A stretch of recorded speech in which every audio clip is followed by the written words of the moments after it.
First, Mr. Moore, there was another time that you received an award, and we're going to show just a little video, and if you will talk about the circumstances surrounding this video. I'd like to thank the Academy for this. I've invited my fellow documentary nominees on the stage with us, and we would like to, they are here in solidarity with me because we like nonfiction. We like nonfiction, and we live in fictitious times. We live in a time where we have fictitious election results that elects a fictitious president. We live in a time where we have a man sending us to war for fictitious reasons, whether it's the fictition of duct tape or the fictitious of orange alerts. We are against this war, Mr. Bush. Shame on you, Mr. Bush. Shame on you. And anytime you've got the Pope and the Dixie Chicks against you, your time is up. Thank you very much.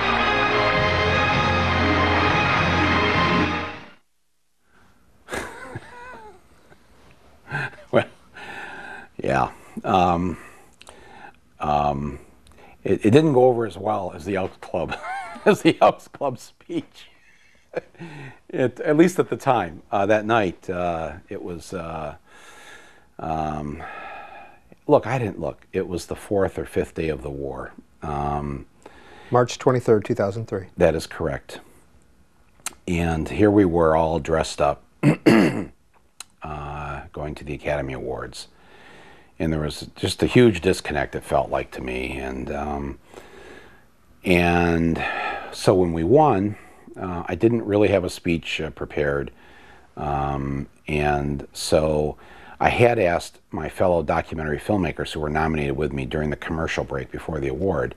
I said to them, listen, if I win, I'd like to welcome you up on the stage. If you, I'm going to, probably have to say something about what's going on, and if you want to join with me, that'd be great. And they all came up with me.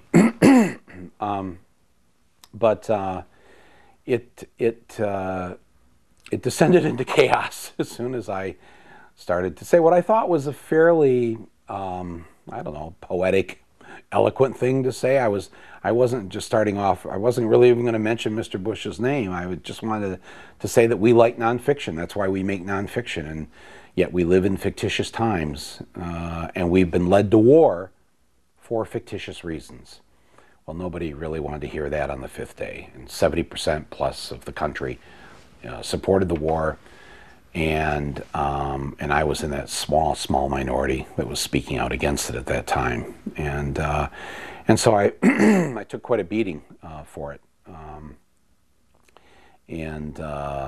But the good news is, within 3 or 4 years, the majority of Americans came around to actually cheer that position that I took. And what happened as you walked off stage?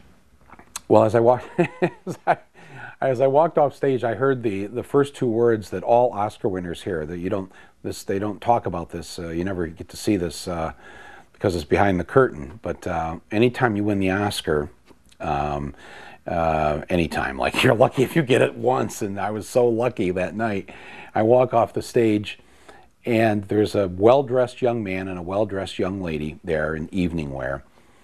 And the young lady says to you, "Champagne?" And the boy goes, "Breath mint?" And it's like, okay, and my mind is like, whoa, there's still a riot going on out in the Kodak Theater there. Well, I got to hear a third word. A stagehand, and a number of them were quite angry at me for what I just said. He ran over and got right up in the side of my head, and he screams, I won't say it here on C-SPAN, but, a-hole, right in my ear. And then security like, okay, we got to get him out of here because there's going to be a riot backstage. So, and that's what they did. What happened to you after that Oscar speech? Well, I mean, I was crucified in the press. All the entertainment pundits that night and all the Oscar shows were, what got into him? Why would he do that? Why would he say such a thing? This is the Oscars. We need a little escape. People thought, too, that the war was going to be over in a few weeks. We were going to go in there, we were going to roll into Baghdad, as we did. that'd be the end of that.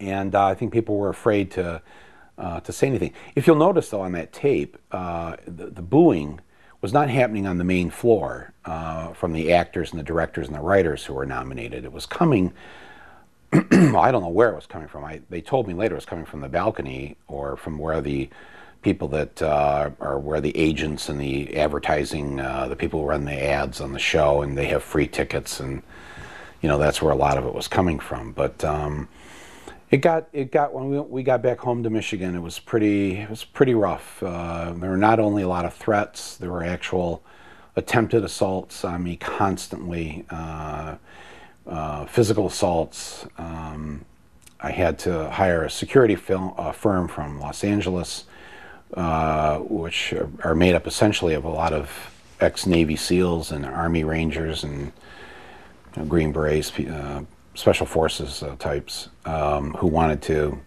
take this detail to protect me. And I'm so grateful for them because they prevented a lot of things from happening. But it was, I literally, there wasn't a day where I couldn't walk down the street without somebody wanting to punch me.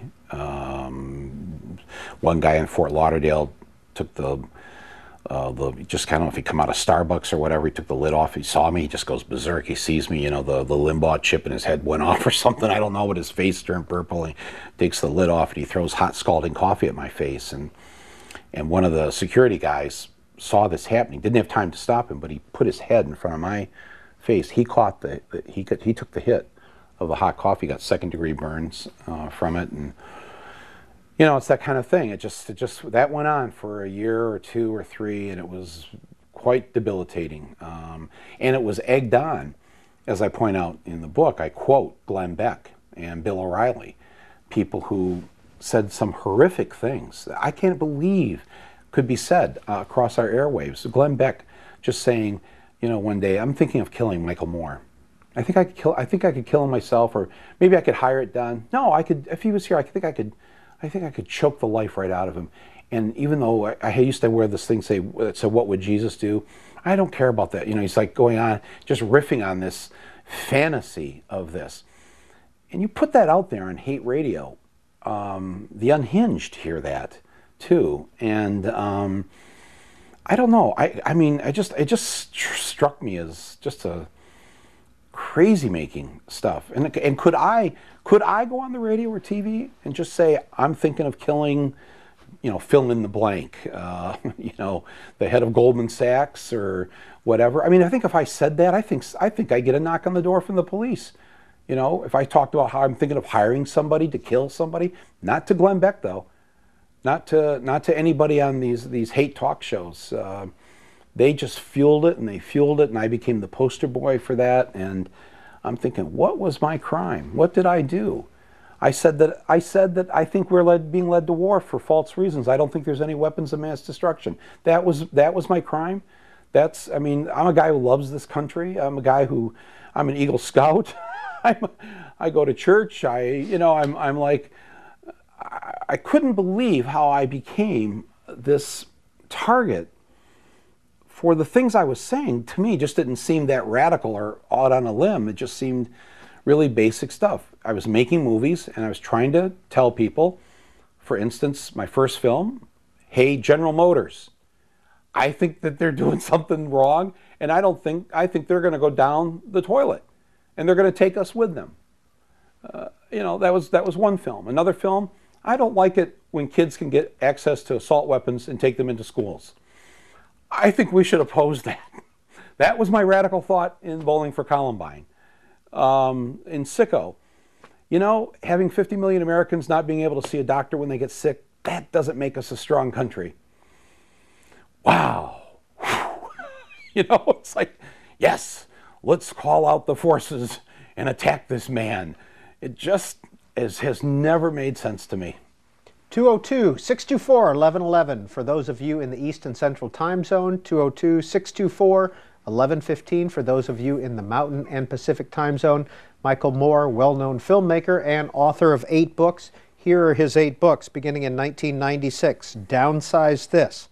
Adventures in a TV Nation came out in 1998. Stupid White Men in 2002. Dude, Where's My Country in '03.